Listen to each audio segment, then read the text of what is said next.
everybody. Thank you so much for joining us. We should probably kick this off with a round of introductions. My name is Jennifer Strong. I'm a journalist based in New York City. I've been writing about AI nearly 10 years, writing about tech about 20 years now. I've worked for the Wall Street Journal, MIT Tech Review, and others, and I host a show now for public media in the US. And Des, do you just want to kind of go down the line? Sure, I'm Des Traynor. I'm a co-founder of a company called Intercom, and our main thing at the moment is we make Fin, which is agentic customer service for internet businesses. Okay. Hi, Bivek, Sharma. I'm the Chief AI Officer for PwC for EMEA. So looking at everything sort of internal change and what we're doing with our clients as well. Hi, everyone. My name is Mengchen Dong. I'm a behavioral scientist, and I work in general on human-AI interaction and public attitudes towards AI, like in organizational context, societal context, and also cross-cultural contexts. All right, so it's 2025. The thing that, if you're talking about AI, you're probably talking about AI agents.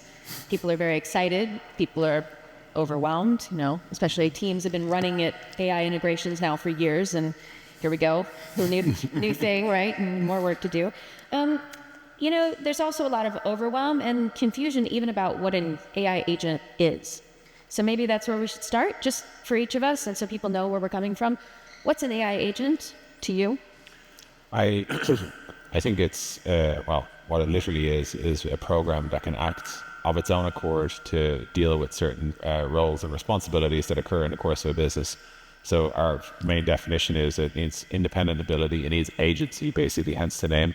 It needs control. The business should be able to say what it does, and then it needs reliability. It needs to be put in a situation that it should behave in a consistent way. And this trade-off of agency, control, and reliability is probably at the heart of most of the debates around agents. Yeah, I agree. It's exactly what Des said, actually. So, I think it's exactly that. I think where people sometimes get confused is they confuse chatbots with agents, and I think that's kind of a clear delineation. I think agents, like you said, are taking actions. There's a level of dynamism around how they're taking those actions as well. So it's not a deterministic linear process. So they're actually doing something as well. And I think to your point, where the debate's got really interesting is you could sort of see that what you could do with agents is it's limitless, but the governance you need to put around it, the kind of the design kind of pieces you need to put around it to kind of get to the outcome you need to. That's kind of really where I think the topic is now sort of got to. How do you move from proof of concepts to production ready sort of agentic frameworks? Absolutely. Mengchen? Yeah, I'm very afraid of giving a definition because as researchers, we usually go to the literature, check what's published there, right? But I think for AI agents, there are a few keywords for me. They have autonomy, so sometimes they make decisions on their own without always checking with humans, and they make their own decisions. But sometimes there are also pitfalls in terms of who should be held accountable for the decisions AI agents make. Yeah. But I think even for people who are charged with building, these agents, how we think about it, whether or not we can have a normal conversation about it, comes down often to lingo. And so defining it as we go, I think, would be helpful. What are we actually talking about when we talk about an agentic framework? What are we actually talking about when we start trying to construct these agents? So look, I always kind of think of what is the outcome and what is the workflow, what is the process, what are you actually trying to solve? Mm-hmm. And it's rarely going to be a one agent. I think when you're looking at a framework to say, look, give you an example, maybe there's a kind of a task within procurement, procure to pay, and I need to build the entire workflow. There are lots and lots of touch points. So when you're building an agent, let's just say it's the mothership, probably sitting behind it might be 80 individual agents sort of doing certain tasks, and how do you then orchestrate them? And so you can imagine how many things could go wrong with that as well if they're poorly designed. So I think this is kind of outcome driven, and then sort of using then agents and architect them in a way that gets you to that outcome. So when I think of framework, I kind of think of the outcome, think of the workflow, what is the process you're trying to solve, and then you're almost then kind of engineering and architecting the agents sort of sitting behind it. So whether that's one agent that controls them all, clustered agents, that then becomes a kind of a design piece. As much fun as it might be to think of, somebody with a headpiece and a black suit in the back. Now, that is among the trends that I feel like I see most. Because every group is building these things that it's maybe the first time, right, for their company or their group. So we're all not quite making it up as we go, but there is a little bit of that. And the figuring out how these things are going to work together and collaborate with us, with each other, right? Are there particular trends that any of you are watching right now around these agentic frameworks and workflows that you find interesting? When it comes to like the adoption pattern, I find like it's probably the right attitude, but a lot of businesses are sort of still a bit justifiably wary or hesitant.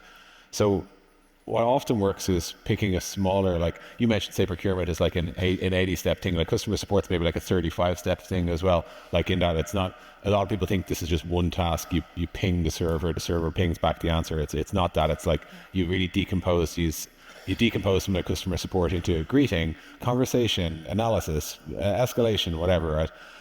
So I think one thing that does work for businesses who are looking to like dip their toe in, if they're like kind of AI curious but not ready to commit, what I usually say is like pick an area, pick a small, sort of a low risk environment to deploy it.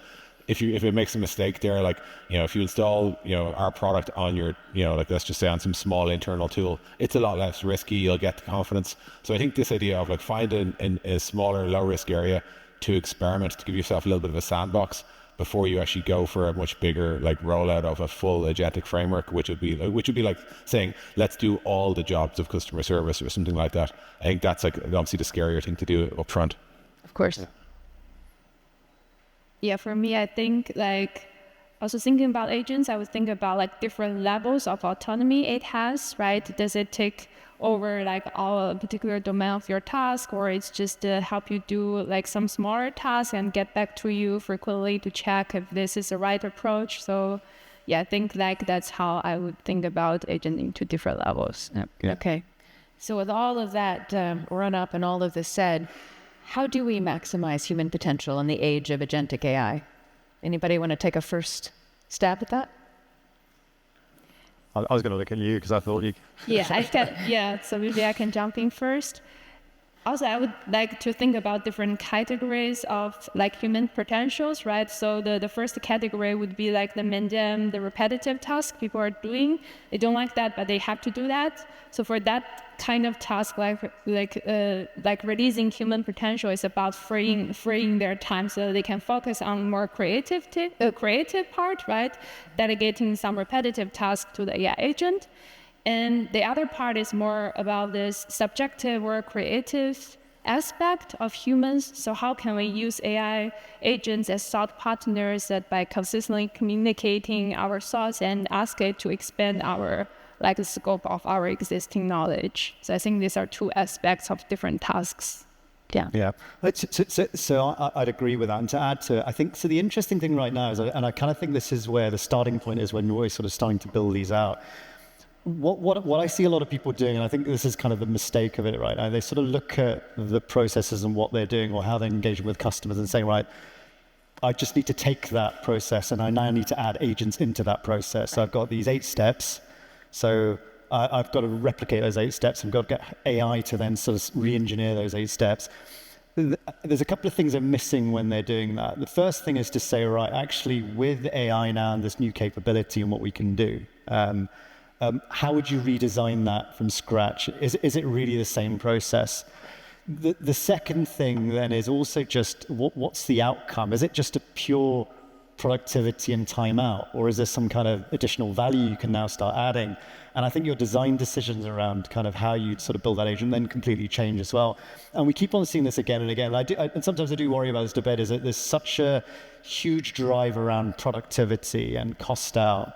And it's, to me, I think the way you should be looking at it, because I do worry that, this is all just about like, we've got to take out 30% headcount in these functions, or the rest of it is to say, right, what does the future of that kind of function or that front office look like? And how is it going to evolve? So even you might not need those resources to do the tasks that are quite rote, to your point right now, but do they then need to evolve? And what's that extra value you're then bringing to the firm, whether it's a back office role or a front office role? So I think that design piece and that top-down look and sort of giving it a bit of time and reflection, consideration around that sort of design, that's super, super important.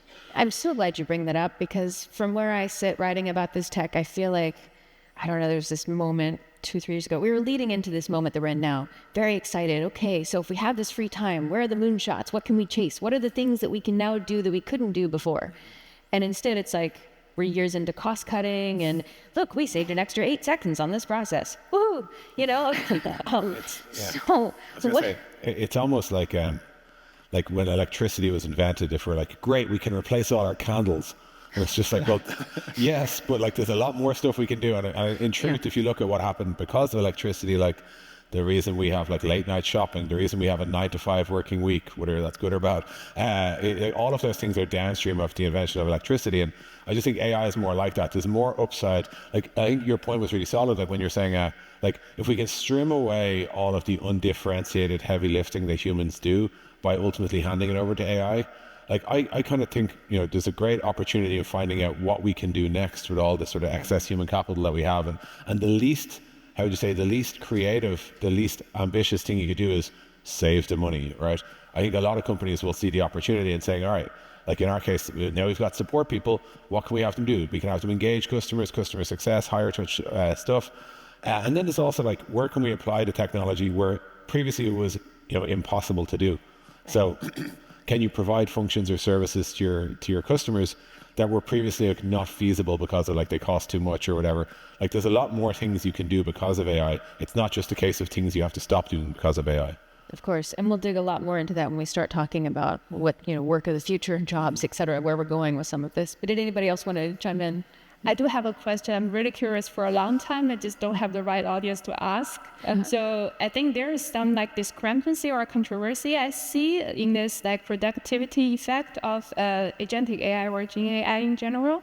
So there is some research showing like using generative AI could improve your productivity, for example, by 40% for the knowledge workers. But on the other hand, there are some MIT research showing that for 95% of organizations, when they try to pilot this agentic AI framework or like Gen AI in their organizations, they fail. So yeah, how can we like reconcile this kind of controversies? Like what's going wrong in between? Absolutely. And well, I think, at least from where I sit in as an editor, if you edit an article or a book, you kind of trust certain things, like the writer knows the names of his children, right?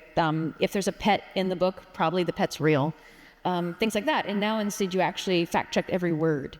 Because if you don't, you'll wind up like the book about Gary Marcus that says he's a famous AI researcher in Canada and the United States, that he has a pet chicken named Henrietta, which he's a, you know, a little quirky guy. It's possible, but actually he doesn't. And now this book is in the world and it's, you know, baking into models again and again. And forevermore, we're going to have Gary Marcus's chicken, I guess. But what does that mean for medical and other things? So does AI make me potentially, you know, more effective or more efficient in some spots of my job, but highly inefficient in other parts of it? Absolutely. I do think the one thing I would say, the MIT report, by the way, was kind of interesting, but I wasn't shocked by it. It's kind of what I expected, because there is a maturity of the technology. Probably, here's where it is. What's kind of interesting is I think the technology is super sophisticated. If I look at where the LLMs are right now, and you can argue about some model evals, and there's obviously at the peripheral, you know, some will some will act in a sort of slightly more kind of advantageous way, or sort of just outperform in some respects, but they are super sophisticated right now. The MIT report, I think, is a reflection of where we are in terms of the adoption of the technology. So I think the technology has almost kind of overtaken the use cases and the potential. What we're now finding, and the technology is kind of catching up a bit, the infrastructure is now kind of coming in place. And when I say infrastructure, I'm not just talking about data centers and GPU clusters and all the rest of it, but also hyperscalers now kind of building the infrastructure to allow us to roll out agentic frameworks at scales. You know, you've got to deal with things like identity and MCP services and connections and all the rest of it in a sort of safe environment at scale. And that's been quite hard to do up till now. Of course. And then you've then got the workforce still trying to work out where do we focus front office, back office, workforce adoption. So we're still kind of fairly early on. Sure. In the story. So I think when the MIT report came up, and you know, there's a huge amount of experimentation. There are some businesses, but like what you're doing, Des, where you've got a few platforms that are really kind of got sophisticated, domain focused, and sort of solve those areas. But on the whole, there is a lot of POC builds and experimentation. So I wouldn't really have expected the return on investment to come in. Where we are right now, though, is I think we're now at this kind of tipping point to some extent, where we're now getting into a lot of the discussions we're having are now moving into productionizing. Sure. And I think And organizations have still got to land, I think, in a lot of cases, what the ROI is around some of these kind of use cases. So it's what is the KPI? Is it necessarily about cost out, or is it kind of top line, or is it more engagement? And all of those things have got to work out right now. But so I would say there's a maturity piece right now that we have to go through. Well, throughout history, you'll see the two parts of this. It's waiting for technology to catch up, and then it's also waiting for people to catch up, right? Yep. Because we needed to invent cars and go drive them around a bit before we realized that seatbelts are a fantastic idea. So the various steps that we'll take along the road here. Yeah. Did you want to say something? I was just going to say, I think one of the reasons, the MIT report about the failure of all these pilots didn't surprise me, mostly because, you have to baseline this against most things big companies try to do fail anyway. There's a baseline there that is higher than we would want to admit. In the same way, when people say, "Oh my God, 90% of that startups failed," and you're like, 90% of all startup fails. So there is that piece, but I do think we're in this kind of Goldilocks moment where we don't know how ambitious to be with AI. Some people are extremely unambitious and they just try a little tiny thing once and they call that job done. And then other people are kind of going for the whole, we're going to reinvent everything in one step with one single GPT call or something like that.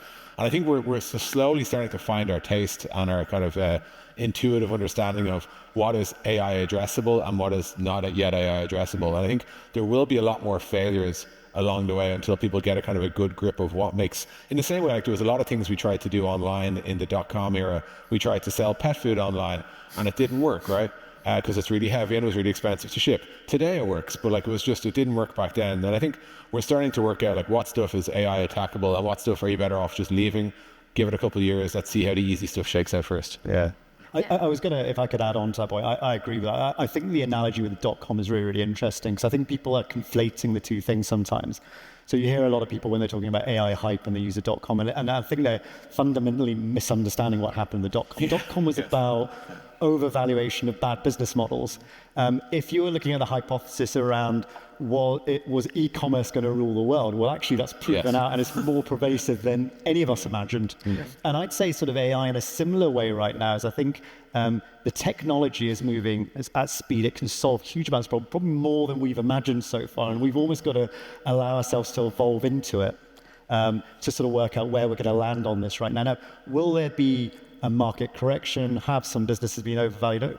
We don't know, but I think the good fundamentals, those businesses that have kind of really worked out their domain and really solved the problems, they'll stand. I do think we're a lot less exposed at that time, but it is important because I think some of the lazy kind of commentating around this then sort of it automatically draws parallels to the technology is not delivering what it's supposed to do. That's just not the case. Yeah, don't agree. There's been a lot of talk lately also about shadow AI, and Des, you brought this up when we spoke last. Do you just want to explain what that is? Because I'm thinking some of us either may not know what shadow AI is, or we just might not. We might know what it is, but not know what shadow AI. Yeah, shadow AI. So people using AI but not talking about it, or companies then equally, or Mengchen. That's my favorite. Yeah, no, I was going to work a lot on this. I was going to go to you next, but yeah. Yeah, I think also when you were just talking about people trying to catch up, I want to bring up this point. I think it's not just people's problem about whether they're ready to learn or not. I think it's also about whether the organizations create a culture that encourage people to adopt this kind of innovative tools, regardless of whether they make mistakes or not.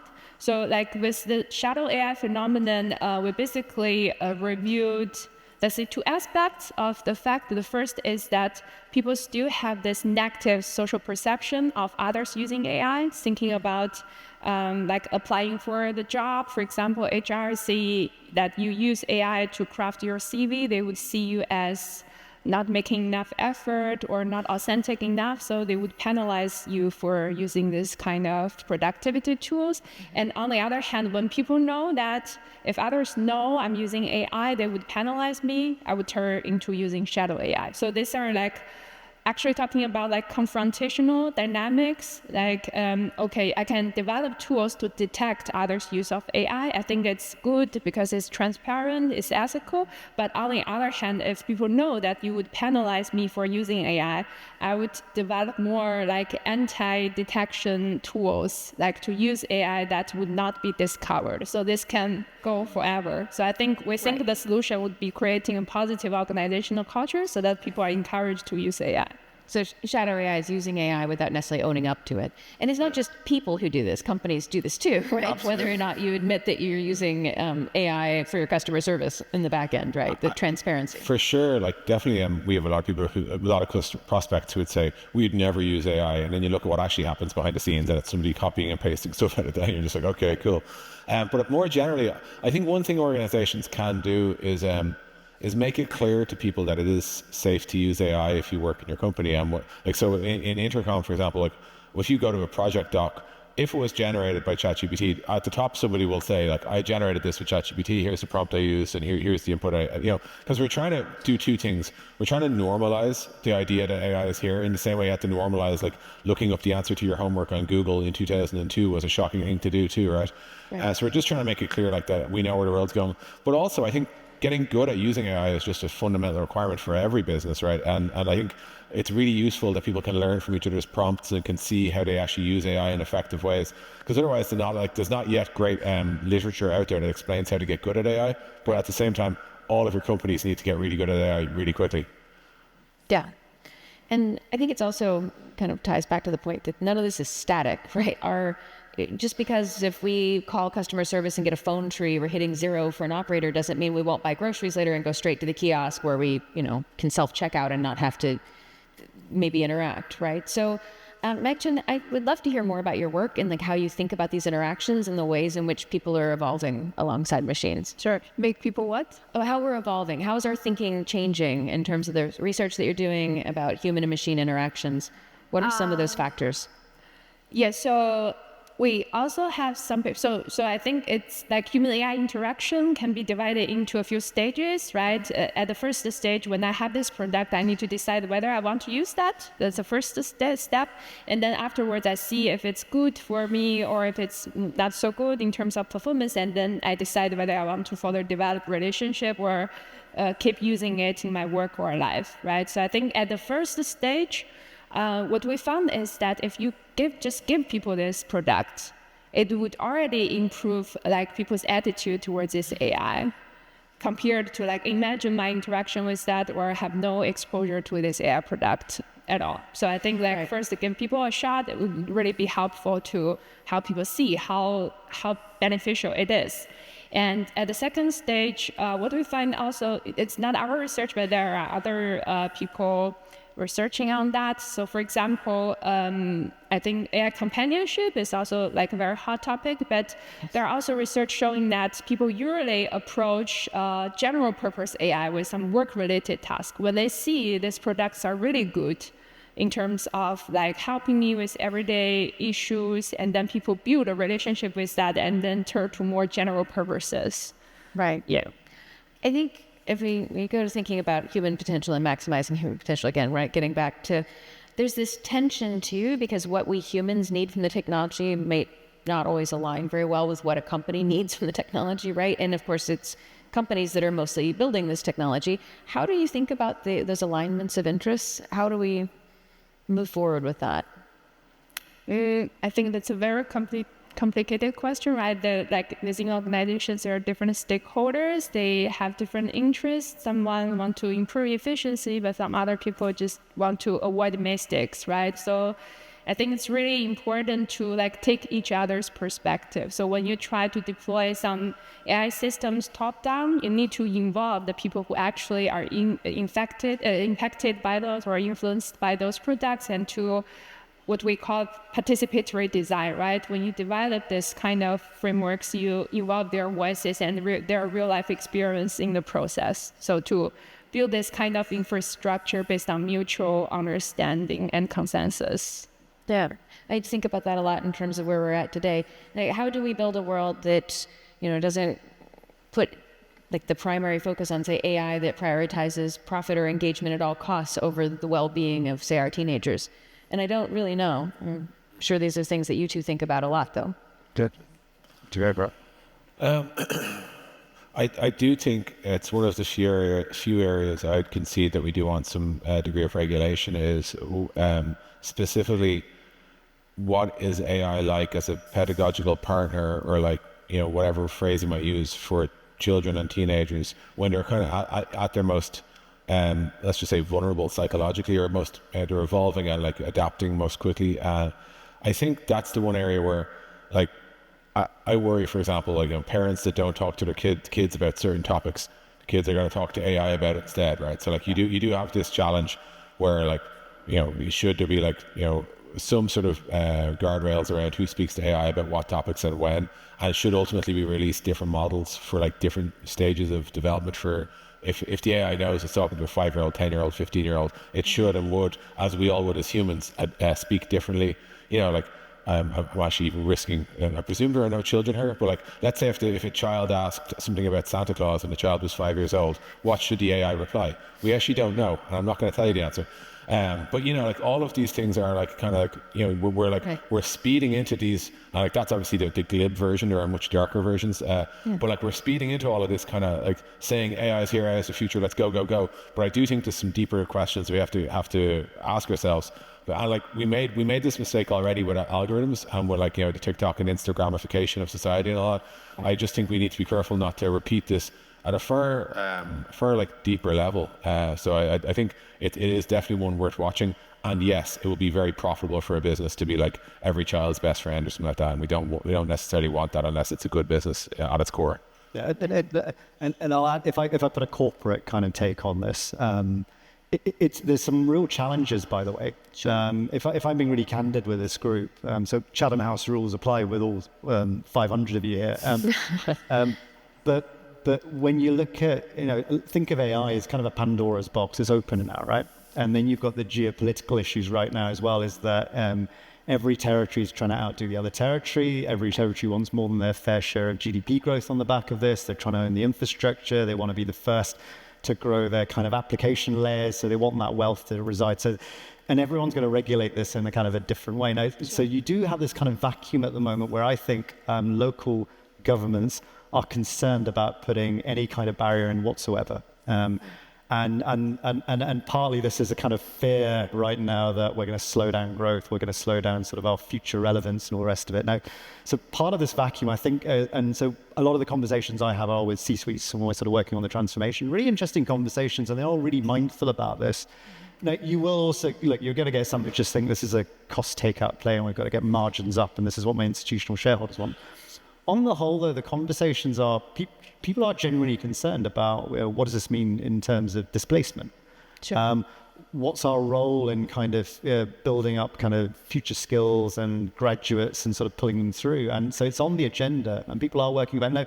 But the only thing you then have to do is then the challenge then comes is when you're looking at your models is there is a, how do we do this in a respectful way, be in an inclusive way, which we have to do, and that is the right thing to do. Equally, when I then look at, I do a lot of work with the VCs in the West Coast, they are going through sector by sector, and they're looking to see where is the biggest addressable market, where can we put a huge amount of money behind a scale up to disrupt entire sectors. And that's the world we're living in. So there's this kind of tension right now, and we're doing it to ourselves. We're working with clients where you're almost having to red team yourself. So as much as you've got your BAU business and saying, right, how do I sort of take a bit more of an incremental approach and kind of move that with AI in a safe and responsible way, at the same time, there's a kind of a dual track to say, well, what is your future business model going to look like in 2 years, or maybe quicker than that? And how quickly, and the questions I would ask myself is, firstly, with my current customer base within a sector, my competitor base, if one of my competitors did X, Y, Z in the market tomorrow, what does that do to my business? Second question is more about your defensive moat. If I look at my business right now and I had a blank sheet of paper and someone came and redesigned it completely as an AI first company, what would that do to my business? And the third thing we look at is, what will clients of your business, whether it's products or services, what will they be able to do themselves that disrupts it? So there is a real tension there between making sure we do this in a mindful way, in a responsible way, but also the speed of change that's coming as well. There's a tension everywhere with this. Yeah. I mean, going back to your thing with the children, I still remember very clearly when I came home from work one day and Alexa had learned to tell the difference between my children and me, which was a good thing given the questions that were being asked, which I could go into my phone and see. And also, oh wow, my Alexa knows that's my elementary age kid. So what happens to that data? Is it now treated, all the little hamster wheels keep going.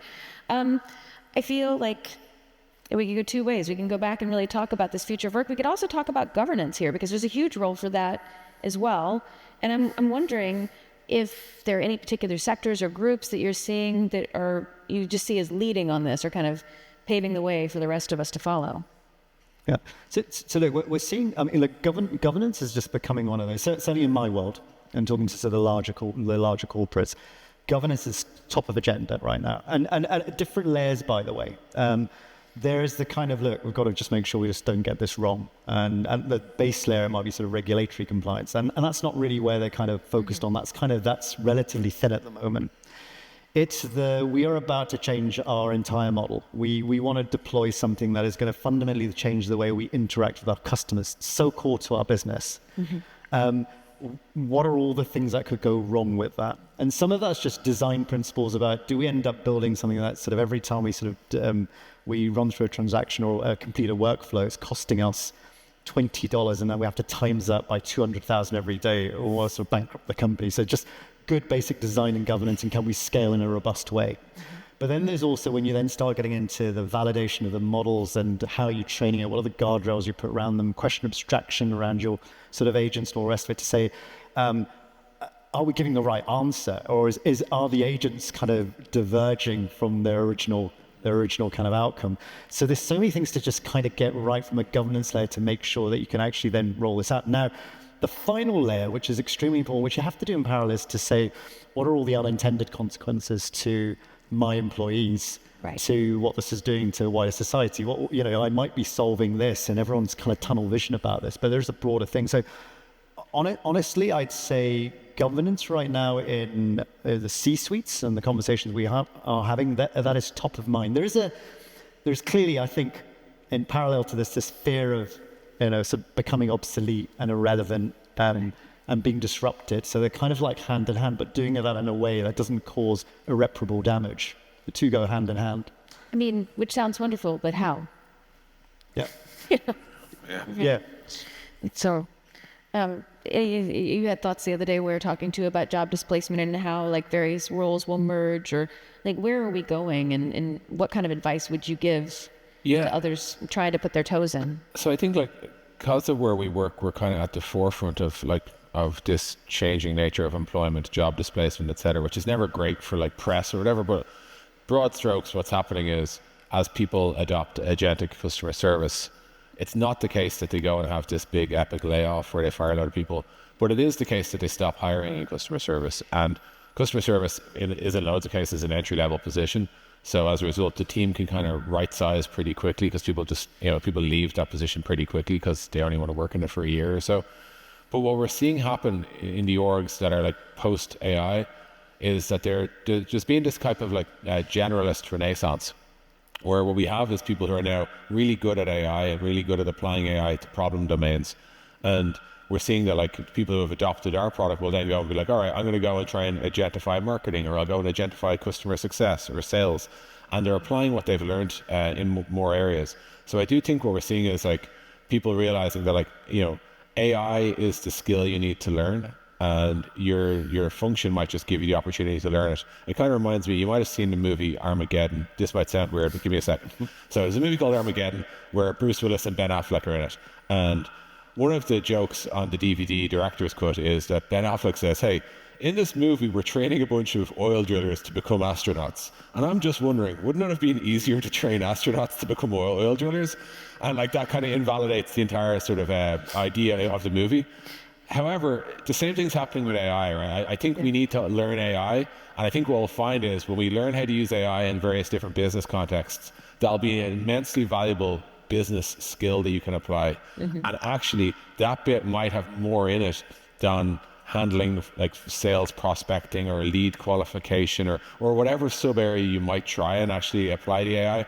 So I think one of the things that we see in these teams that are left behind is you got like a lot of like, I would call them like principal level, extremely skilled support people, because all that's left is hard work. So that's one way in which it changes. But then everyone is now AI native and are getting poached into other parts of the organization or other organizations, because everyone's realizing we need people who are good at AI. So I think there's an immense opportunity in being one of those people. And I think it's a better career strategy than trying to resist it. Yeah. Mengchen, you look like you want to jump in. Yeah, I feel like also maybe related to the cases you were talking about, I think like when people approach AI, there are two different mindsets. Like one is automation, the other is augmentation, right? So when I think about if I use AI, I will eventually be replaced by it because it trains on my data, right? I would probably have a different way of using it as compared to, I know this tool is helping me to improve my productivity. So, and also I think there are some reports saying like in terms of job replacement, AI is mainly replacing junior positions. So how can you expect these people to uptake these tools when they know like they will be replaced by using it? I think there are like some dilemmas in between, like from psychological perspective, I would say. I mean, I think the junior position thing that comes up a bunch, but I'll just sort of say the spectrum of like AI is like augment your existing people doing their current job, which is like what a like Copilot type technology would do, right? It's like it's the same person, but they're just hopefully faster because there's AI beside them. Then there's like replace some of the work entirely, and then there's ultimately replace all of the work entirely. And that's, so you kind of have like, are you speeding them up? Are you reducing the amount of them, or are you replacing the organization entirely? When it comes to like the like, I worry less about like a very common phrase we get is like, will anyone ever hire an entry-level position ever again, right? If it can all be like automated through AI. I think it's possible the answer to that question is no, but I don't know if that's necessarily the right question. I mean, ultimately, if we take, say, engineers, right? AI is doing all of the easy, low-level engineering, and it's not doing any of the hard stuff. Now, so we should be like, goody, we'll never hire an engineer again. But we still need more senior engineers. So where do they come from? And that is either a challenge that we have to solve, and in which case we're just going to go and have to hire junior ones and train them, or it's a challenge that like educational institutions will have to solve, which is, now that we have AI, is it possible in a 4-year degree to produce a senior engineer? Because you know, in theory, you know, a lot of the boundaries around tuition or one-to-one coaching, or whatever, have been replaced because of AI. But I think like ultimately, like the third level institutions in college and education is like one side of a two-sided market, and the employers are the other. If the employers don't want the graduates anymore, something has to give. Either the employers need something, so either they go and buy and they train, or these guys work out how do we get people who are more akin to what the industry's hiring. But I think that shakeout has to happen. But I don't think the conclusion will be universities spitting out people that no one wants to hire, and at the same time companies having to take their existing aging employee base and retire or whatever. Like this, something will have to break, right? Yeah, and look, and we're already seeing this right now. We're already doing a huge amount of work mapping out. This is not about do we take on, don't we take on. That to me is not even a question. We will absolutely be recruiting. We have to, otherwise the entire sort of machine sort of falls apart. Right. But it's just, it's then what we're really working on is what are the skills and what are we expecting a first year associate to do. So as we're working through that, what we're already seeing is that, and I've seen this through my career, what I had to do as an associate, it was almost a kind of a rite of passage where you did a lot of photocopying and invoicing and all the rest of it before you got up. Now, that's just disappeared with technology where it's now got to. I think the expectation probably will be that when you sort of look at across industry, as that associate will probably be fast forwarded a couple of years through that process. So they'll be doing higher value work. So the kind of the tools, the knowledge, and the kind of platforms they have sitting behind them will enable them to produce more. But then this has this kind of effect across the board. Now, at the same time, you kind of look at, you know, entire business models changing as well. So that'll then also start dictating what's the shape of our entire workforce. Anyway, this idea that we'll sort of carry on with this kind of lovely pyramid, just be that's not what exists. It'll fundamentally change. I mean, we look at it. I mean, you know, PwC it's a giant partnership. It's a giant partnership. That's kind of its work. We've had this kind of pyramid shape. We look at that fundamentally, and we can see that's got to change. And what is going to be expected at those grades, and do we even need all those grades? And you know, are some of them going to be consolidated? All those things have got to be worked through at the moment. Everyone's great at pushing the AI responsibilities downwards. Like as the managers are like, "Oh, you need to use AI because I expect you to be extremely productive." Me, however, I'm actually grand the way I am. Like, it's a very common management reflux behavior. Yeah. Well, so everybody on this stage, and we've only got about 5 minutes before we switch over to your questions, so I hope everybody's starting to get those questions ready. Everybody on the stage, we're thinking about this stuff all day, all week, months, years. There's probably a few folks out there who are trying to get started with whether it's frameworks for agentic workflows, whether it's governance. And so I think we should use our last few minutes to provide a little bit of advice from the experience that you all possess here. Why don't we start with, because we were just talking about governance, someone's trying to dive into this, what are some best practices? What are things you're seeing out there that look pretty good and would be nice to know if you were just starting? Anybody? Governance.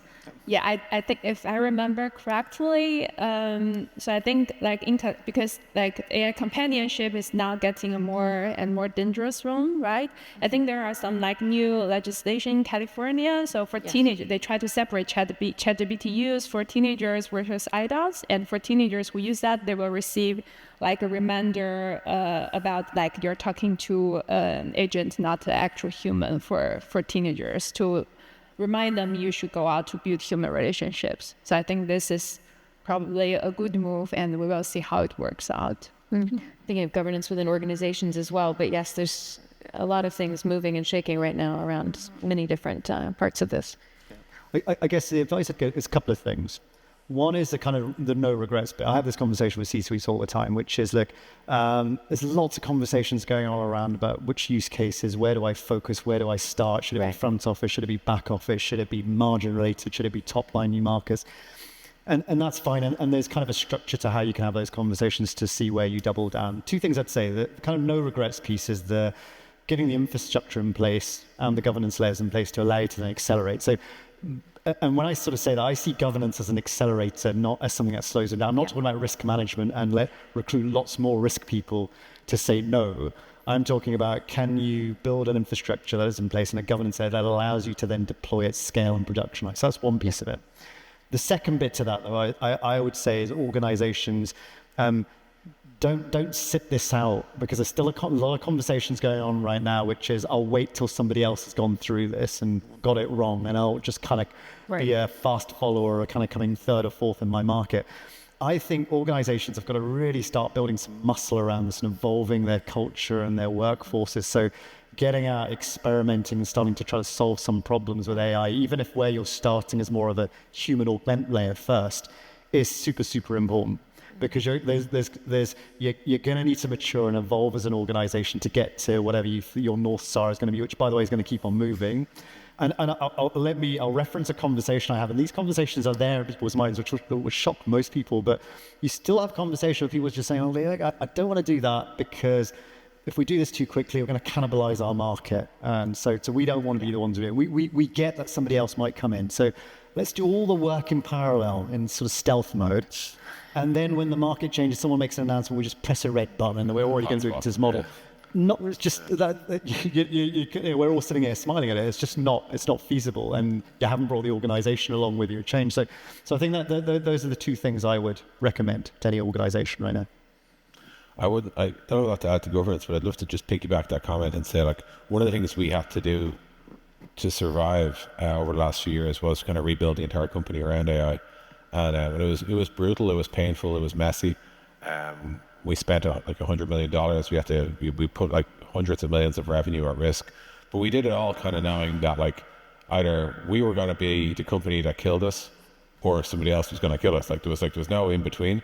So it was very much a big swing, but it really did require like a root and branch reevaluation of every single function, like marketing, sales, finance, HR, product, and we'd ask ourselves, like, if you were to reimagine your entire business and your entire function today in an AI native world, thinking about the next 10 years, what would it look like? And the distance between where you are now and what you should be, or what it would look like, is literally the project we have to manage ourselves through. And we have maybe a year to do this before all the next wave of competition shows up. And that's what we've been focused on for the last 2 or 3 years. And even though things are going quite well right now, I can't even say we're through it yet. It's an incredible time. If you're at risk from AI and you're trying to slow roll it, you're probably just writing your own very long, slow death warrant. Yeah. Well, and when you brought up the accelerator as governance, I mean, that's, I would say, as an observer from the outside, again, that's largely what I feel like I've seen. Like the high risk industries, no surprise, tend to be pretty good at thinking about some of this.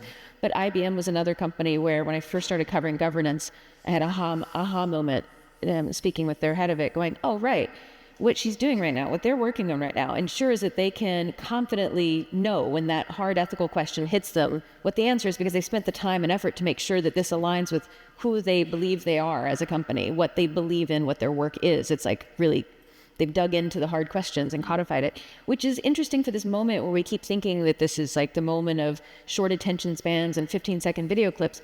But it's also, we've, in my lifetime, not had a more important moment for critical thinking, hard questions, deep thought, like the real work in some ways of life. And it's like a great time to be an academic, right? To really study these things. Who in the audience has questions for this amazing panel? There are a lot of hands. The mic runner can start running some mic around. All right.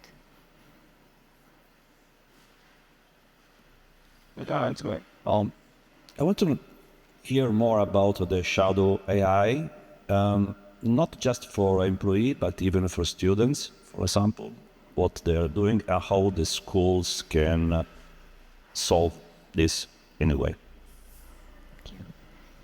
Anybody? Yeah, I think like also in the educational system, it's very complicated situation, right? There are some schools trying to abandon students from using AI because they really want the students to learn things by heart. But there are other schools are trying to develop evaluation standards if students are using AI and trying to teach them how to use AI efficiently. Yeah, I think like my general hunch is that you can't really just tell students not to use AI because they're not really incentivized for that, right? They are incentivized to finish their homework as soon as possible so that they can go out hang out with their friends, right? So I think we need to accept the reality and maybe teach students, like find a good way to find a balance between learning and finishing the homework. For example, there are also some research showing that if you first have a rough idea about what you want to write for your thesis and then ask ChatGPT to think along with you, the output would be much better compared to you directly go to ChatGPT asking for an answer in terms of both learning and the diversity of this student essay output. So I think there could be a lot of work in the future showing like how students can really get the best from this kind of tools without just using them secretly. Yes. Thank you. Next. Hi, I come from a company that's providing multi-agent systems to large-scale enterprise businesses, and I'd love to get the panel's view on how we should be looking at agent evaluation in a scalable way with kind of human benefit in mind. Sure, I can start.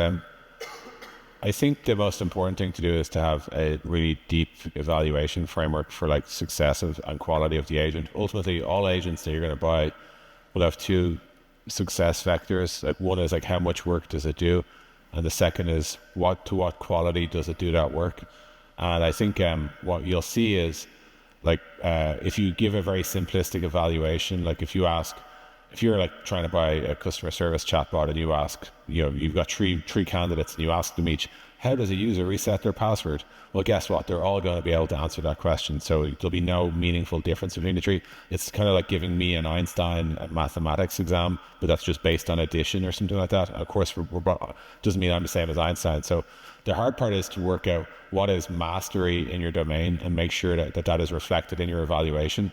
That's the first thing. So make sure that you're asking it hard questions. Make sure that you're tempting it to hallucinate, tempting it to break out of its guardrails, so that you can see if it is actually obeying or if it's just being overly aggressive. And then your comparison, one of the flaws I see a lot with AI is people compare AI with the best possible outcome as opposed to the average human. You see this a lot with, say, driverless cars, where people say, a Waymo killed somebody in Texas, and like they ignore the fact that like 67,000 people have died on roads in unrelated, like your target should be, is this better than humans in their current behavior? Not, is it better than the best human who's ever lived? And so it's important to understand what you're actually replacing, and then have your own, like if you want to shoot for superhuman, fine, do it, but like do it like knowing what you're doing. So the main thing about picking agents is like running a really good bake-off. Real world scenarios, real hard evaluations, and then real fair expectations of what you're trying to achieve. And then lastly, it should be, depending on the use case, it should be pretty easy to tie it to some ROI, because you're either displacing some labor or up-leveling some labor. Like things are either happening more or better or cheaper or faster, but usually one of those things matters to a business. So it should be easy enough to connect the dots between that and an actual ROI. That's how I'd go about it. And I guess what I would add as well is so clearly where we've got a history of working with a lot of scale-ups right now, where we've kind of started working with them early and sort of been through the journey. As a sort of in your field, I guess there's a couple of things I would look at. One you're going to have is a lot of thin wrapper companies coming out saying, actually, we've got agents that can do the same thing. And essentially, it's the LLM doing most of the heavy lifting. So part of your role should be taking the clients, your customers, through that evaluation to sort of show them why what you've got is kind of charlatans over here. What you've developed has got some real domain knowledge, and there's some real substance to what you're doing. So I think that is going to be super, super important. So I do think that evaluation point to yours and what that outcome is, because we tend to find that some of those use cases are quite where they really shine, because I think LLMs out of a box can do a huge amount, and they're credible and they sound good. It's when you get to the real nuanced pieces that a lot of times when you're selling selling agents for a certain domain area, it's getting into those super, super complex areas where you might be saying, well, this is a kind of I'll make one of the things that we're looking at is sort of, we've built foundational tax models, for instance, and an agentic framework around there. We've been working with the likes of Harvey. Everyone in the market, competitors will come in saying we could do exactly the same. Yeah. Really hard to distinguish yourself. And then you'll have a lot of noise in the market. So will sort of say, right, actually GPT-5 now with reasoning can do all of this as well. So being really, really clear on what's different about your agents, what's the data you're grounding in, what's your IP, how have you trained it, and then sort of showing when you ask this type of question, now actually do an eval and be really open about it. And that's what really, really lands. Now, just on that, like if you're doing any sort of marking or scoring, the way you can address Bivek's concern is like take all the easy stuff entirely out of the evaluation criteria. Because what we see a lot is people say, well, here's 100 questions. You guys got 94. These guys got 63. And therefore, we only see a 30-point difference. And I'm like, but like, another way of saying that is ChatGPT gets 60 out of the box. So like, let's just knock the first 60 out. And now it looks like we scored 40 out of 40 and they scored 0. Now it's not comparison, but I think you have to really educate you have to make them a conscientious buyer who realizes what's actually hard to do and what's easy to shell out to ChatGPT, I guess. Can I also add a point? Maybe I want to also hear your opinion. I think like you were talking about business models, but I also wonder, I think it's also like an ethical question, like especially in multi-agent systems, who should be held accountable for like the decisions or outcomes if it makes mistakes, because it's a complex systems, right? Eventually, like who should be accountable if it makes mistakes, and we should also maybe have human oversight or human in the loop, even it's just agents interacting with each other, because there are also some research showing agents prefer talking to agents compared to humans. So maybe there could be like dystopian scenarios, like humans are marginalized by this agent decisions. I don't even know if that's dystopian. I think that'll probably happen in some ways. I think who should be held accountable? Like it will like factually will depend on the contract you sign. Like if we hire PwC to build something and they say it works a certain way, then obviously there's implications to that. If you buy a product off us and we give it to you and say this is what it does and it doesn't do that, there's implications. But like in practice, in a lot of these cases, people will make last mile tweaks and changes. So like you can tell our bot to speak a certain way, and you can tell it to speak ways that maybe it shouldn't have spoken. And so like I think ultimately from a business perspective, like you're going to procure tooling and deploy it, and like the same way you buy anything else and deploy it, and if there's a mistake, it's going to be on the business. That's just the reality of it. But I do genuinely believe that in multi-agent systems, I think you will, if you've got agents from different companies, like all of these things are going to be quite strategically aggressive to each other. So I don't even know if they're going to get along with each other, but they're definitely not going to let the human in. So I think you're going to want proper, like either like harsh boundaries of like where you don't deploy and where you do deploy each of them, or you'll have extremely strict rules of engagement. But I think it's likely if you have a sales, marketing, and a support agent, the three of them are all going to be trying to do their job, and it's going to be a nightmare for the customer when all these pop-ups come up at the same time or whatever. I can see like lots of that will happen in the future. Yeah. Well, you also see a bit, at least because what we have now to work with, right? Even in customer service, we'll see the courts begin to hold the companies in some cases accountable. I think Air Canada, when their chatbot told somebody that they could get a refund for an airfare to go to a funeral, and then Air Canada replied, "Oh, well, of course not." And the judge ultimately said, well, if your customer service is your customer service, you have to stand behind it. You can't just not provide people an option, accept this, and then not accept what it offers, kind of thing. Yep. So some of this will also work its way through systems. Which, by the way, happens with normal humans too. You know, exactly. We have precedent for this. Yeah. Who has the dice? Is this mic on? It is. Can you hear me? Yes. Cool. I think this question is for Des. Des, I listened to your pod on Cheeky Pint, which was really good. Thanks for doing that. Thanks. As a lot of companies think about sort of cost and price, right? Obviously, these large language models are quite pricey. It sounds like when I hear what you're doing with Fin, you're building your own models, you've built your own AI team. Two questions for you. One, how do you think about cost, right? And for people who are building agents, how do we build lower cost agents? Because as we have more, as they run for a longer period of time, the cost bill goes up, right? So that's number one. Number two is, how do you think about pricing, sort of the charge model, right? And you talked about this with John a little bit about, outcome-based pricing. Can you comment on those two things? Thank you. Certainly. So I think, so basically the background here is this is the first time in our lives that software has cost money, right? Because when we're building features, we have to go like, well, can we afford to run this? And even in the time span we've been working with customer service, there are features that we thought would be brilliant that we just couldn't afford to build. Like, let's analyze all of your conversations in all history ever. That's a really expensive thing to do. And then the token cost comes down, and all of a sudden at some point these things become affordable to do. But we have to pay a lot of attention to the cost, because in our, most software startups run at like a 70 or an 80% margin. A lot of this stuff doesn't, to put it bluntly.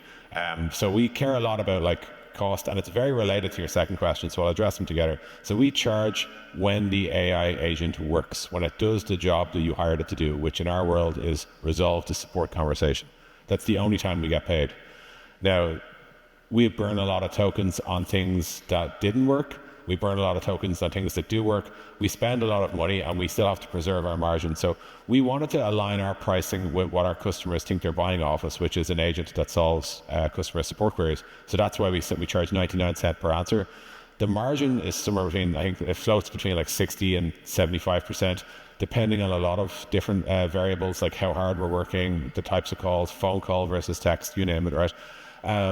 I think in general, the wrong attitude here is to say, don't worry about pricing, the models will get really cheap, right? That is true, but every time these things get cheaper, people do it a lot more. Like, it's that, like, I can't remember, there's a paradox, but Jevons paradox, I think it is, which is like, as things get cheaper, you tend to buy more of them, right? And that like means that, in our world, tokens come down, so all of a sudden we can do more stuff. So we do more stuff. So then our margin doesn't get any better at all. And our CFO is pulling his hair out, being like, when is the great break going to happen?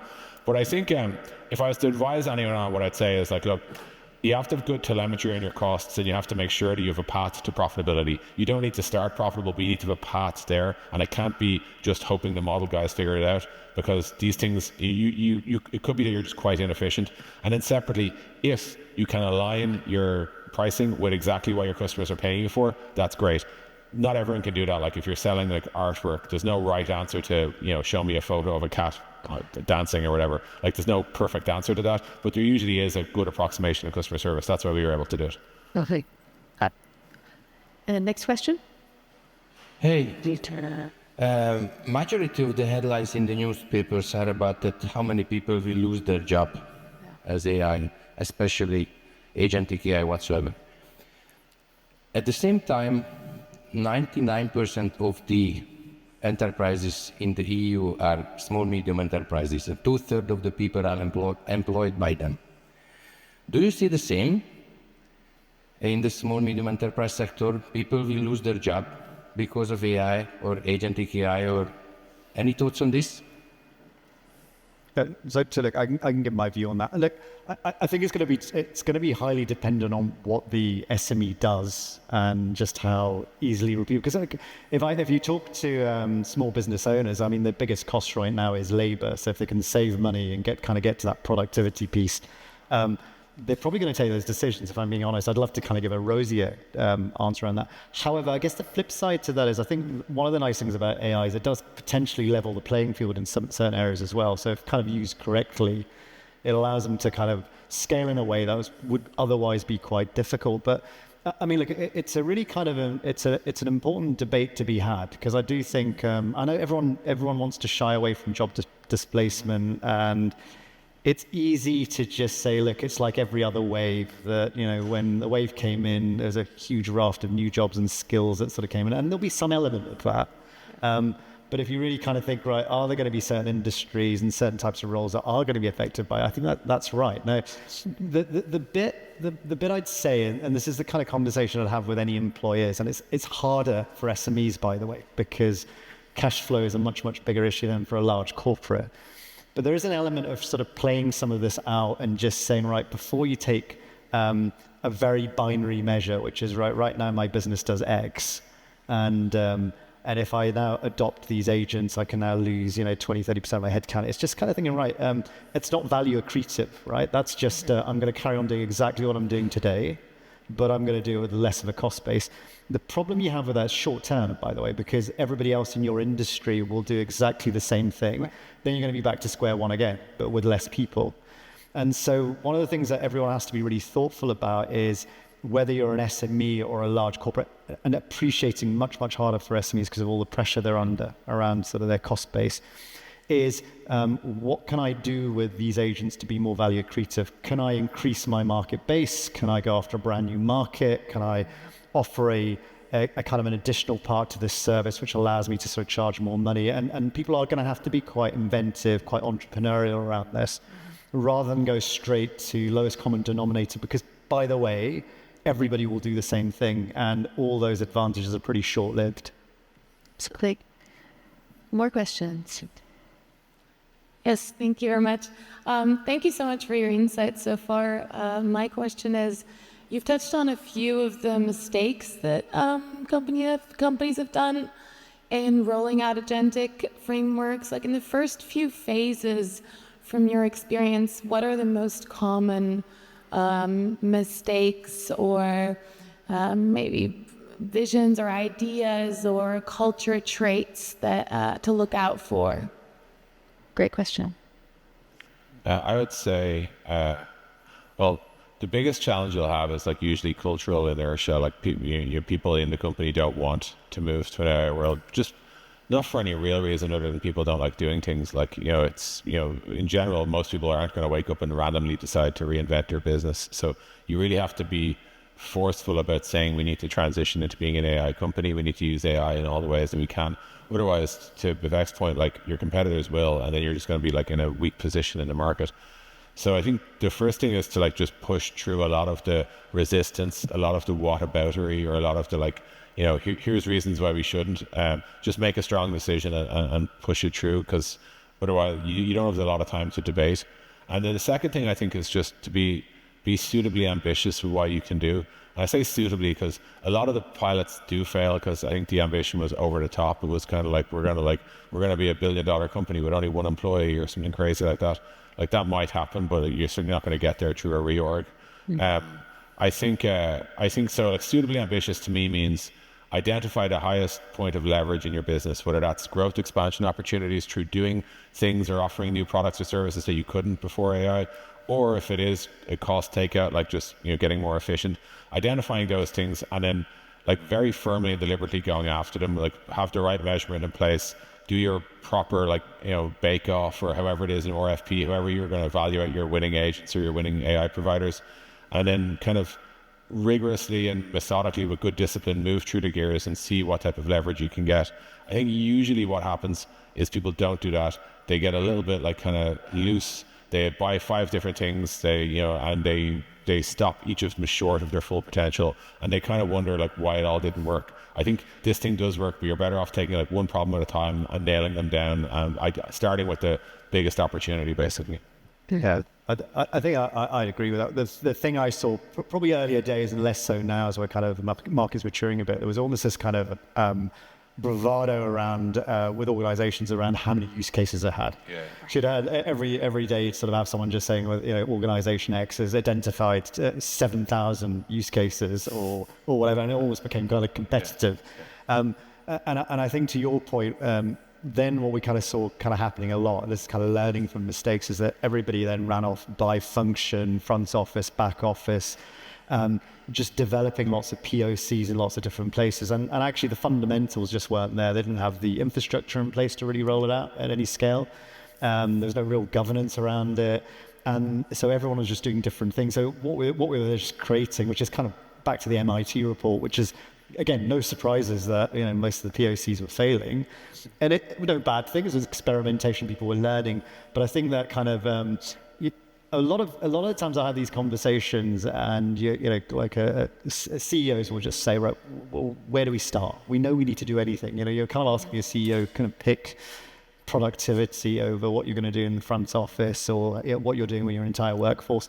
And their issue is that a lot of the larger organizations that we're working on, they've got like transformation fatigue. They've been going through system implementation after system implementation for years. And, you've had, you kind of cloud, and then you had the biz apps layers, and now we've got AI transformation.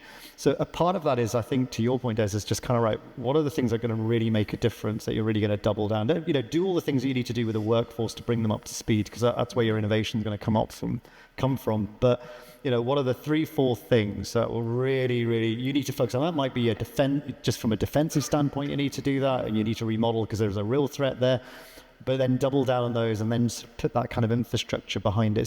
So big learning there is just trying to do everything at once and sort of going kind of all in and sort of thousands of use cases and all the rest of it. That's where we kind of found where people suddenly start getting kind of fatigue from the technology. It's not that the technology isn't delivering, it becomes ineffective. Yeah, hello. I would like to continue this topic because for me it's indeed very interesting. So I'm speaking here. So if we speak about the successful rollout, I'm agree about the people. From the technological perspective, what is the most 3 things in the big enterprises should be in place in order to have a success in the productionalization of the AI use cases and agentic topic? So, John, I'll give you my take on that. The no regrets thing we're finding right now is the infrastructure you need to have in place to sort of scale. So if you sort of say as a given, we know the world is moving to AI transformation, the world is moving to agentic, you can argue about where you go first. Is it sort of back office functions or adoption or front office? Whatever you do, I think kind of getting the infrastructure in place and the kind of layers. What I mean by that is just when I talk about infrastructure, and again, I keep saying this is not about data centers and GPUs. That's a whole different debate. But just an organization saying, right, this is the way we're going to build and roll out agents. This is the way we're going to interact with different biz apps. Because remember, if you fast forward 2-3 years, you might be operating hundreds, even thousands of agents. And then you've got to start thinking about what's going to happen in the next few years. Are these agents going to need to be treated as individual employees? Do I need to deal with identity issues? How many tools and data sets I'm going to have to pull from? There's all this kind of architecture stuff that you need to get right. So that to me is kind of like a no regrets, and that you should just do and get it right now, because otherwise I can tell you in 2 years, and by the way, the consultants will be really happy with this, there's going to be like years of fixing kind of everyone going off in lots of different directions with hundreds of different platforms, and then you're re-platforming and you're centralizing. So I think that'd be the first thing I would say that you absolutely just should do. And I think there's the technology has now moved to a point, the infrastructure providers are now kind of solving that problem in a way they probably weren't a while back. I think the second thing I think then I would sort of say, and I'm not sure I've got 3 points to you, but I'll do with 2, is then just to work out where are you gonna double down and some of the infrastructure you need to have in place within the organization. What I'm finding right now is that if I look at organizational structures right now and different job roles, all the way from C-suites and below, a lot of the skills that you need don't exist there for this new world. So, we talk a lot about, when we get into organizations, that what was being asked of a CIO sort of in the past is not what's being asked of a CIO right now. So actually, who do you need to have in place to kind of move into this new world of version 2, version 3? The final point I would then make is I think there's a reality check I think some organizations need to have. And this is a kind of, I constantly, one of the things I lie awake at night time and thinking about, Blockbuster's Netflix. Knowing everything we do right now with the power of hindsight, if we were then on that board, what would we have done differently? And the thing that I always kind of say, and you have to recognize as an organization, is what are all the structural kind of parts of an organization that are stopping you doing this change, and how quickly can you move to the sort of operating model you need to move to? So there are things that, they're going to happen. So there is going to be levels of disruption, whether that's death by 1,000 cuts or a scale up coming in and disrupting your business or your competition moving faster. So you're going to need that speed. So one of the discussions, and I guess my advice to you would be, there are some organizations where you look at the organization, you just said, look, as much as we're going to try to get a change management right, as much as we're going to try to get this adoption story right, the organization is so entrenched in the way they're currently working, for them to pivot in a short period of time to this new model to kind of make sure they've got the defensive moat or create this kind of new market, that's going to be quite hard. So are there and we're working with a number of organizations, by the way, where they're sort of doing a dual track. So they're almost red teaming themselves and setting up organizations that compete with an existing organization. And it's quite forward thinking. And the view is, as the current model loses value, the new models then sort of increase value. And it's quite a brave thing to do. But actually, what that allows them to do is move with some real agility. So it's kind of like almost the counter to a well-funded scale-up is what's your equivalent of that. And it almost gives you a lot of what you need for your future target operating model at a much more accelerated timeline. Other questions?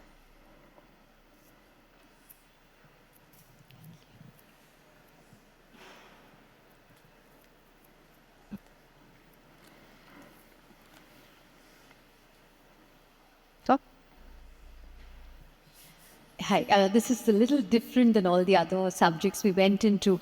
Right now, there is a huge intergenerational, intercultural, a lot of diversity at workplace with people from all over working on teams together. With all this transformation happening, especially looking at design, where one has to be mindful, how do we incorporate to see that the real potential that exists in diversity can still be kept into the agents? I can jump in. Yeah, I think, so I also talk about research, but it's not directly related to culture, but think about like people coming from certain cultures are considered as disadvantaged in, for example, a team, right? There are also papers showing, for example, in software companies, when they try to build these agent systems that can help programmers write more efficient codes, they find that women and less experienced workers are less likely to adopt that because they're afraid of being criticized or being doubted about their competence. So again, I think also there could be certain mindset about whether we want to build an inclusive culture for using these AI tools, then maybe we should set some role models that come from these disadvantaged groups, and they show that these organizations is actually encouraging the adoption of these tools, and they're incentivizing people for positive adoption. Yeah, I think that's one case I can bring up. Yeah, and can I let me give you an example, because I think it's a super interesting question. So within PwC UK, we have a really large neurodiverse group community within the UK. So there's about 1,200 people that sort of identify with some form of neurodiversity. One of the things that we sort of found was really great. So with AI tooling, and sometimes this kind of level of inclusion disappears because you're sort of building for one demographic. And what we kind of found that actually partly what we're doing with the tooling is as we're prompting or kind of documents are coming in, one of the things we've been working on is allows individuals to set a profile. This is where I am, and whatever kind of factor you're looking at. So it creates this kind of a view of an individual. So when I receive information or a document, this is the way I sort of compute that information. And then when I respond to that, this is the way I usually write about it. And here's all the nuances I'm missing because of, whatever kind of area around sort of neurodiversity that I'm being affected by. And so one of the things we were kind of, to your point, when we were doing the design is to say, right, it's all very well just rolling out all these general productivity tools and sort of then giving them training around, how to adopt them, how to use them day to day. It doesn't solve that problem that people have today. And so we've kind of inserted these layers, and we're experimenting this with right now, which is as information comes in, the platform will essentially then just kind of rewrite it to say, right, this is what is meant in a language that kind of is much, much more understandable and easy to consume for the individual. And as they then respond to it, what it will then do is convert that to say, right, if it's going to someone that is not neurodiverse, how do you need to kind of present that? So, and I think using that same kind of approach when we then sort of talk about different cultures as well, and the way people will sort of translate something when it comes through to them, it's really sort of interesting. You've got to build those dynamics in. And so almost the AI, it's kind of almost looking at it almost as the Babel fish. It's the leveler in a way, is that can we then kind of get to a common language and use AI in that respect? And we're seeing that even with a lot of the kind of, the customer side of things, this idea that you have an agent which will then fit every customer, just not true. And a lot of the work we've been doing is around, the kind of the dialects, the sentiments, and depending on who you're talking to, how does the agent then behave? All of these things are being looked at, and it's super, super important as well. Otherwise, you do allow for, well, who are you actually solving for, and do you end up with a whole load of bias, and there's a lack of inclusivity in some of the design. So I think it's a super important area. Thank you. And there's a question here in the front. There's some more around as well. Down there. Just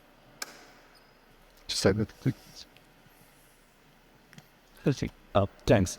In a agentic framework, what can possible go wrong if I give my credit card and access to all my data? Is a question for our community from TEDx Jara. We are organizing a TED Talk about risk and problem with the AI. Thanks. Well, any of us could take that, but who wants to start? I have a lot to say on that topic. I've had one or two experiences myself.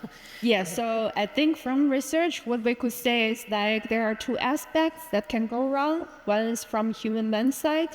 So when you can delegate your task to an agent, you're more likely to ignore the gray area or your own moral responsibility, because you're also outsourcing the responsibility to the agentic AI. So from the human side, people are more likely to do unethical behavior. That's one aspect. Another aspect is compared to delegating to a human agent to do your task, to execute your order. This agentic AI are more likely than humans to comply with your order. So when you ask it to do something like in the gray area of the moral zone, it's more likely to comply your order and do something slightly unethical or even immoral. Yeah. So that's what we found. So if I was putting my kind of techie hat on then around this, there's some obvious design principles that get missed sometimes, which is how you're grounding your data and how you're grounding your agent in what data. So have you kind of kept it too open so it can then sort of veer off in different tasks?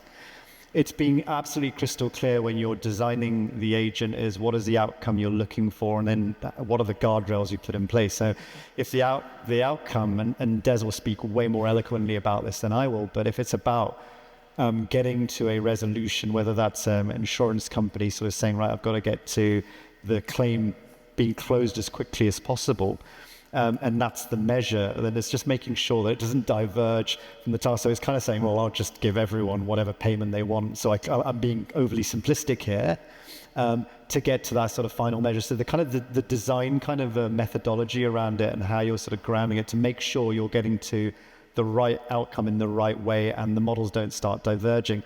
The other thing that's really interesting, I think people miss out, is that because we're in the early stages a lot of the time with some of these build-outs, is they forget about the data and the maintenance and the run challenge. So you can build them now and it will work, but then you kind of start needing to think about is how you're enriching the data, training the models. The longer the models are then sort of operating, thinking about context memory, are they self-learning? Can they learn the wrong things?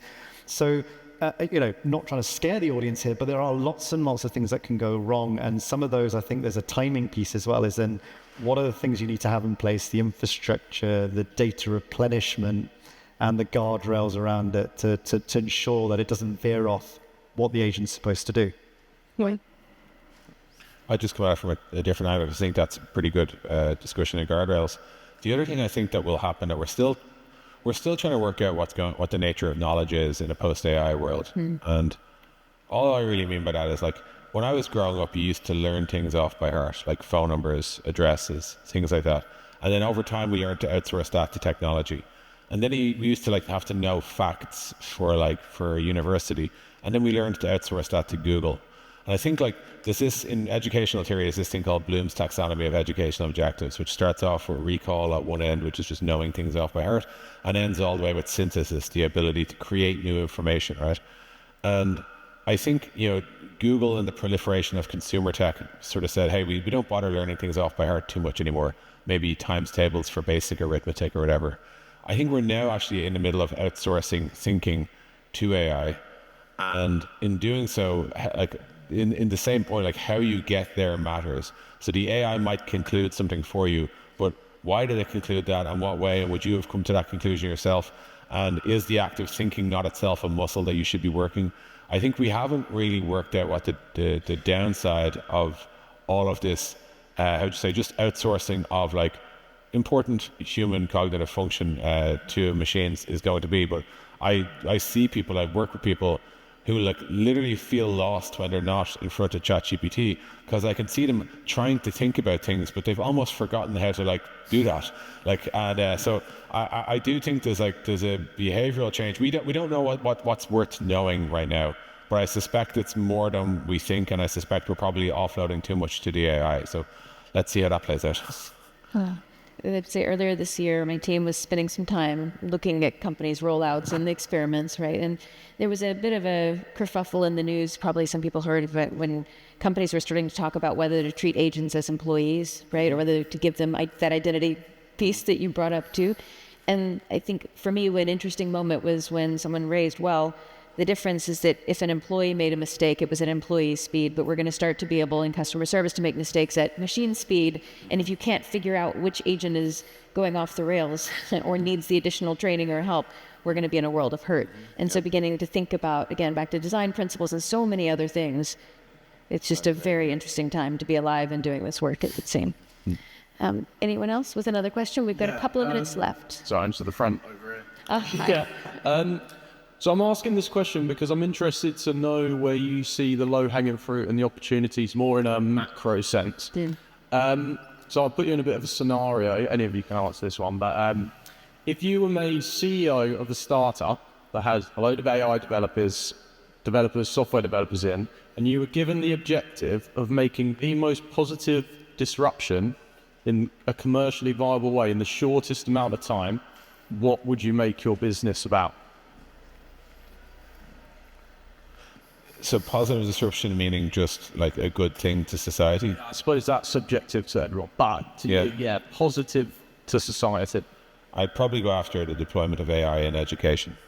I don't know what that means in the near term, but maybe I'd try and build a way, the vast majority, maybe 80-90% of the planet does not have access to primary, secondary or third level education. And I think there should be, because of AI, a way to provide mastery level tutorship to these people, and I think really increase social mobility, increase equity in society. And I think that's what I'd go after. If not that, perhaps medicine with the exact same argument. I'd agree. I think you've always got to find the what is the purpose? What's the outcome you need to go for? So is that about climate change, to your point about education? Is it about inclusivity? Because there's lots of problems that aren't being solved right now with AI because they're not being focused on, because there's kind of, when you talk about low-hanging fruits, there's lots of giant addressable markets where people can get sort of, multi-billion kind of valuations or rest of it. That's where the focus is going. The big tech companies are in they're in a race with one another. So I think if you're in this sort of scenario, this sort of wonderful scenario where some philanthropist billionaire came along and said, right, we're going to write a check for $1 billion, I'd pick a really kind of meaningful, kind of purposeful pursuit and say, right, could you get the engineers, whether that's kind of medical research, whether that's kind of taking even some small component of climate change to say, is there a way we can design X, Y, Z, or is there a way we can start, kind of urban city planning for the kind of the disaffected? I was kind of hearing a conversation this morning, and it's what really struck me, and it was a bit humbling, was that I think we kind of see all of our kind of issues through a pretty first world lens. We talk about it as, sitting in the West, where we all have access to technology. And I know we've got issues at the moment and there's a level of polarization, but I think the point that was made this morning was that actually there's, 2-3 billion people in the world with just zero access to technology right now. And there are some real problems to solve out there. So that's, I think, where I would then focus, and then get that kind of brain power, those engineers to really sort of work out. Because I think a lot of the solutions you'll find are about connecting different corpuses of data to kind of solve problems, whether that's climate change or, poverty or whatever. But when you say education, it's not just teenagers, right? It's probably also adults in terms of personalized learning, right? I think that's also like a low-hanging fruit here. Yeah. Another thing I would like to mention is probably AI and companionship and like personal relationships. That's something like people would not expect when ChatGPT was just launched, but it's now the top one use case in ChatGPT. So I think there are a lot of like market demand that we just didn't expect, but emerging from this domain. Yeah, but I think, I'm not sure it's good thing or bad thing is that substituting human relationships, but I think that's one of the top use cases now. Yeah. And with that, we are out of time. Thank you all so much for being here, and thank you to our delightful panel. Really, it's been a pleasure. Thanks.